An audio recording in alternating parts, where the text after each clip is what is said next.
9 जून 2024 ये वो तारीख थी जब नरेंद्र मोदी ने लगातार तीसरी बार प्रधानमंत्री पद की शपथ ली और इतिहास रच दिया। और इस तरह पीएम मोदी बीजेपी के पहले और देश के दूसरे प्रधानमंत्री बन गए जिन्होंने लगातार सत्ता की हैट्रिक लगाई है। नरेंद्र मोदी के साथ 71 मंत्रियों ने रविवार को मंत्री पद की शपथ ली, लेकिन इस बीच एक और इतिहास दर्ज हो गया। जानते हैं क्या? नहीं जानते होंगे तो चलिए बताते हैं। नमस्कार, मेरा नाम है नावेद माजिद और आप देख रहे हैं द लीडर हिंदी।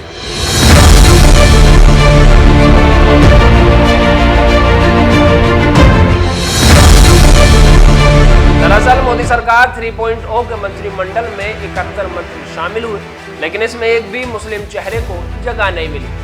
आजादी के बाद केंद्र की यह पहली सरकार है जिसके मंत्रिमंडल के गठन में किसी भी मुस्लिम को प्रतिनिधित्व नहीं दिया गया।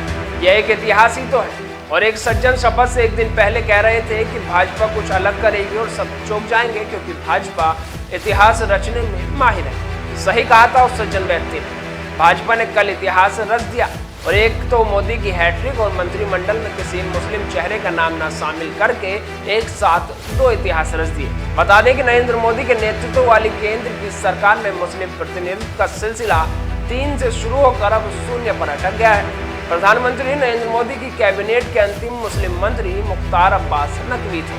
2014 में नरेंद्र मोदी के नेतृत्व में बीजेपी की सरकार बनी और पहले कार्यकाल में मंत्रिमंडल में नजमा हेपतुल्ला, एमजे अकबर और मुख्तार अब्बास नकवी के रूप में 3 मुस्लिम मंत्री बनाए गए थे।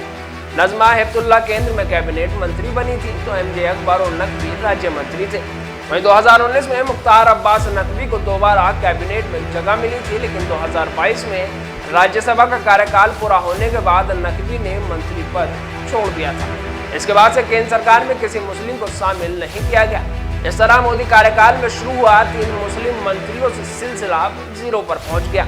जनसंघ से होते हुए जनता पार्टी और बीजेपी के शुरुआती दौर से पार्टी में मुस्लिम लीडरशिप हुआ करती थी जो अब खत्म कर दी गई। कारण जो भी हो, लेकिन मोदी जी के नेतृत्व वाली सरकार ने इतिहास तो रच दिया। हालांकि अल्पसंख्यक समुदाय की बात करें तो पिछली मोदी सरकार की तुलना में इस बार अल्पसंख्यक प्रतिनिधित्व में थोड़ा सुधार हुआ है। 2019 में 4 अल्पसंख्यक चेहरे थे: किरण रिजिजू, हरदीप पुरी, मुख्तार अब्बास नकवी और हरसिमरत बादल। नकवी ने 2022 में इस्तीफा दे दिया था और हरसिमरत की पार्टी श्रोमणी अकाली दल ने एनडीए से नाता तोड़ लिया था। इस बार मोदी सरकार में अल्पसंख्यक समुदाय से 5 मंत्री बनाए गए हैं, जिसमें सिख, ईसाई और बौद्ध धर्म को प्रतिनिधित्व दिया गया है, लेकिन मुस्लिम को जगह नहीं मिली। वहीं लोकसभा चुनाव के समय की बात करें तो एनडीए ही नहीं बल्कि विपक्षी इंडिया गठबंधन भी मुस्लिमों से दूरी बनाता हुआ नजर आया। दोनों ही गठबंधनों ने मुस्लिमों को चुनाव में टिकट देने में कंजूसी बरती। इसके कारण पिछले चुनाव में 27 के मुकाबले इस बार 2024 के लोकसभा चुनाव में महज 24 मुसलमान उम्मीदवार ही चुनाव जीत कर आए। कांग्रेस ने 19, सपा ने 4, आरजेडी ने 2, टीएमसी ने 6 और बसपा ने 22 मुस्लिम प्रत्याशी मैदान में उतारे थे। इसके अलावा एनडीए ने 4 मुस्लिमों को टिकट दिया था, जिसमें बीजेपी से 1 जेडीयू के प्रत्याशी थे और एनडीए के किसी भी सहयोगी दल से कोई मुस्लिम जीत नहीं सका।